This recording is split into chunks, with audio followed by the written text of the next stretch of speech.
You're welcome to Build a Child channel, where we look at biblical principles in raising godly children.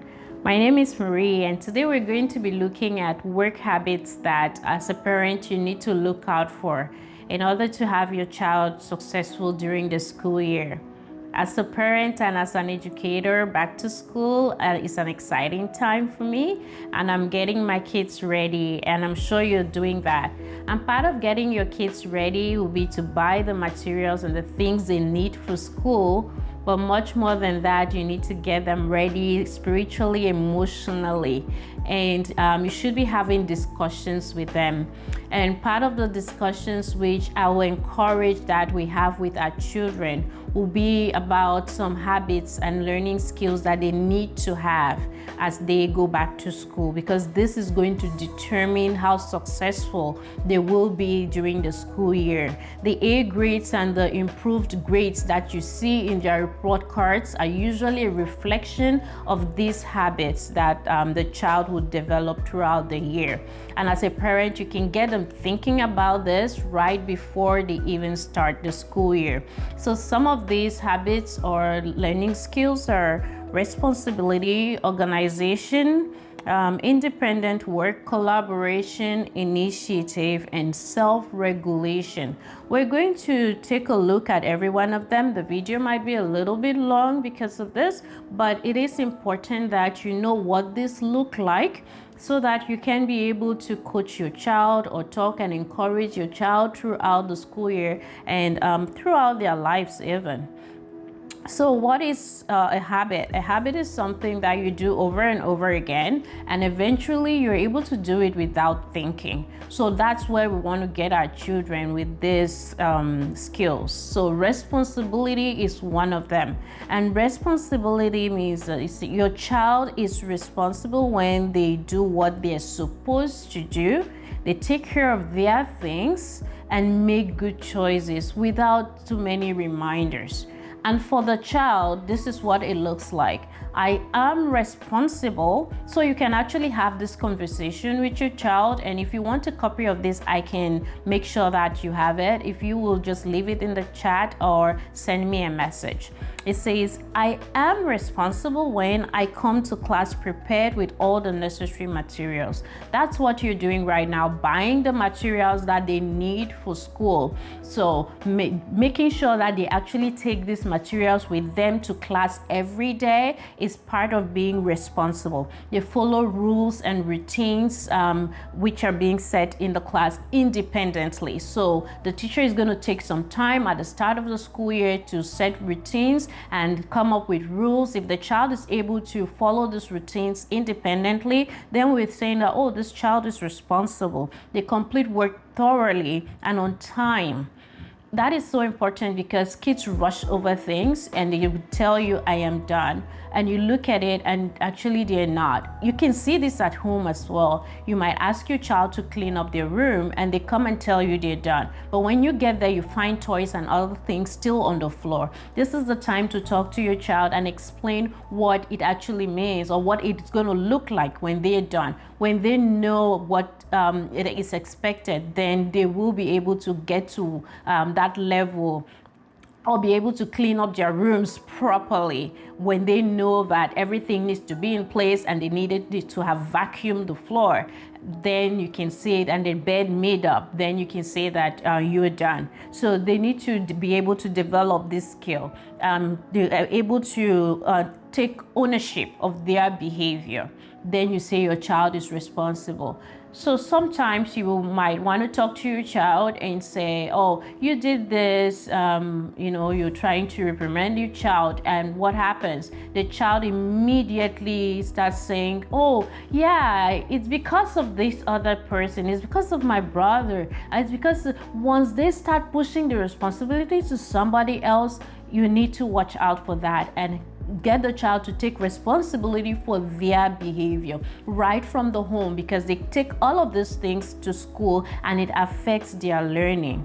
Luke 16 verse 10, it says, if you are faithful in little things, you will be faithful in large things. So we want to get our children faithful in the little things, or faithful even at home with what they're doing. to be able to complete tasks at home, and then when they get to school they're able to do those things. And when it also helps them to take on leadership positions at school, because every educator, every principal is looking out for kids that are responsible enough with little things in the classroom. Then they'll be able to handle bigger things at the level of the school.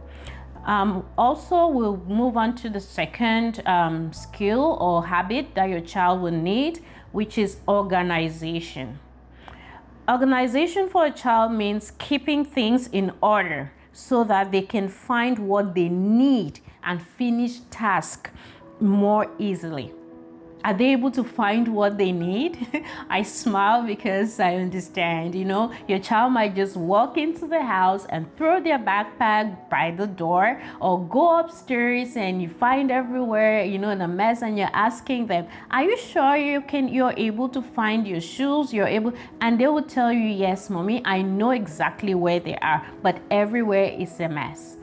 We need to make sure that we help them to be able to organize things. This is where we keep this. This is where we keep this. So when we need it, we can easily find it. So when they have their homework to do and they're done their homework, they're able to put it in a place where they will pick it up the next day and go to school and have it ready for the teacher.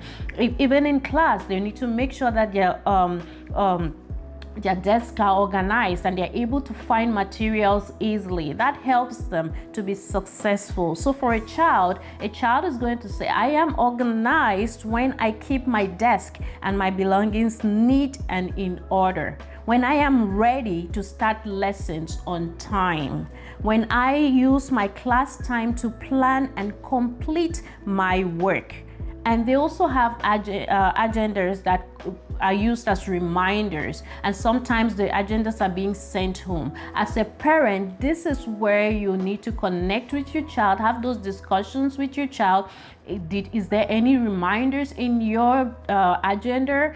Get it, sign it, and make sure that it goes back to school and it comes again to you. Once your child is able to do that regularly, then your child is getting organized, and those reminders actually help the child with completing homework. 1 Corinthians 14:40 says, but be sure that everything is done properly and in order. Everything is done properly and in order. God Himself encourages organization. Things need to be done in order. So encourage your child about that. Thirdly, we're looking at independent work. Our children, we remind them a lot. That's how they learn, when we repeat things again and again and again. Well, we want to be able to get them to a point where they are independent. So independence in a child is when they follow instructions and they complete tasks on time or with others, so that they can be more self-directed. So what I'm saying is this: they follow instructions and they complete work on their own. That's the baseline. Not that they're not going to ask for help, but they're able to start off working by themselves without somebody sitting with them and asking them to do this and then that and then that. They're able to listen to instructions and then start working. And if they need any extra help, they can get it. So a child, I am an independent worker when I follow instructions and understand what I have to do, and I remain focused. That is really important. If you find it that your child, it's hard for your child to stay focused, spend time to talk with your child, spend time to have your child develop this habit. Okay, you need to complete your assignments at this time. Get the child to go sit in a quiet place and work on that and get it done, and then check to see that it is done. If it is not done and you need to stay with the child for a bit, okay, you stay with the child for a bit, you go away and you come back again to see that the child is able to work independently, maybe 2 minutes, and then you go and you come back and you check, and then the next time it's gone to 5 minutes, you go, gradually your child will be able to get to 1 hour. I'm not saying that a child should work for 1 hour. I'm just saying, definitely the child will develop this habit and be able to work independently. Another aspect of that is that the child can use feedback and look for ways to improve on their work. Feedback, that's a whole, it's going to take a whole video to talk about receiving feedback, how having a child to receive feedback, a positive feedback. Sometimes you tell a child you correct your child, or you tell your child to adjust something that they've done or some work, and the child gets so defensive and gets offended. When you start saying those things, make sure that it is something that as a parent you work on. It is very important for our children to be able to receive feedback. Otherwise, it's hard for anybody to help them. It's hard for a coach to even coach them. So we need to be able to guide our children to be able to receive feedback and be independent workers. Proverbs 12:24 says something about this, and it says, work hard and become a leader. Be lazy and become a slave. Work hard and become a leader. You cannot become a leader if you're not able to work independently. The next skill we're looking out for is collaboration. Working together with others to be able to complete a task. That's what collaboration is.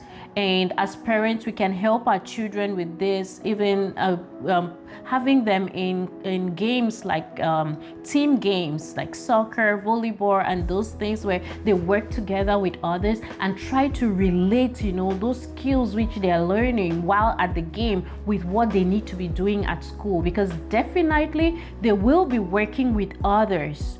They will be put in groups, they will be put in pairs, and they will have to complete a task as part of a group. So they need to take turns, listen, encourage one another. But as you help them build this at home, they will then be able to take it to school. Ecclesiastes 4:9 says, 2 people are better off than one, for they can help each other succeed. So your child alone is not better. Your child will succeed when he is able to work with others. So this is one skill that we want to be able to help our children develop. I'm just trying to rush now, and another skill we're looking at is initiative. So this is being a self-starter who knows what and how to ask for help. Colossians 3:23 says, work willingly at whatever you do, as though you were working for the Lord. So initiative is getting started. Initiative, a child shows initiative when they have a positive attitude about learning.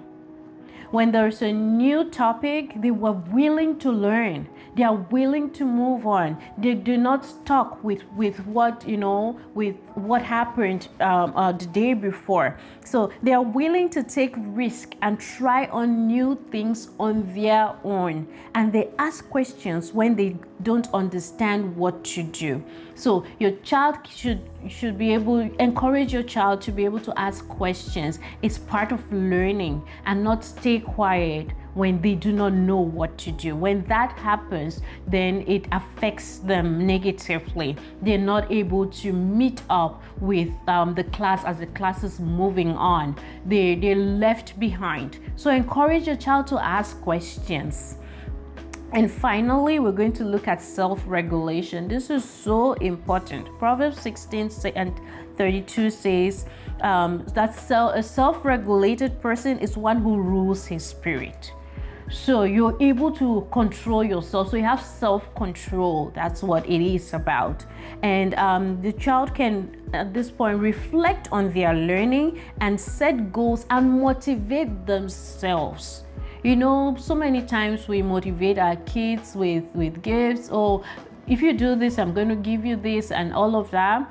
But when the child is able to know that I have to do this and get it done, and also making sure that they're able to control their feelings and their actions, then we're thinking of a self-regulated child. And a child can say that I am self-regulated when I exercise self-control when completing tasks or interacting with others. They're able to maintain that self-control when they're working with your friends and when they're completing tasks. They're not easily distracted by the people or the other students around them or things in the classroom. You know how it is. You might send your child to go upstairs and get something for you, and by the time you realize it, this child is playing with a toy that they found on the stairs. So we need to be able to train our children and encourage them. This takes so much repetition, so much talking, encouraging the child, working through, seeing that they are developing this. Even adults find it hard. So be really patient when you're doing this. It might not take it definitely will not take a day or a year, but it's a continuous thing. So make sure that you're working with your children and you're seeing that these habits are being developed in your child. So I've mentioned like six habits or 6 skills there. Please take a look at them and have discussions around this with your child before school starts. This is going to help your child be successful during the school year and definitely for the rest of their lives. Be an example as well as a parent, because they're learning all of these things from you, and be patient as you encourage them and watch out to see that they're actually developing the skills. It's been nice having this time with you, and thank you for listening. May God richly bless you. Thank you.